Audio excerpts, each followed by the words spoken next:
welcome back to another CapCut tutorial where I'm going to show you how you can import your files within the CapCut app to begin editing right away. So let's get started. First of all, open up the CapCut application and then create a new project. Once you create your project, you will find your media section at the top left corner.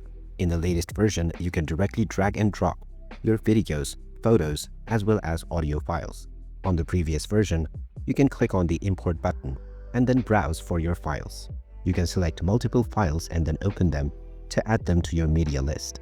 Now, as mentioned before, you can add videos as well as photos and audio files. Once you have your desired media, you can drag them to your timeline one by one to place them at your desired location.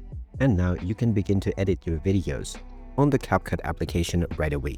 And that is how easy it is to import your media files on the CapCut application. If you find this video helpful, don't forget to like this video and subscribe to our channel for more useful tips and tutorials in the future. Thanks for watching, and I'll see you again in the next one.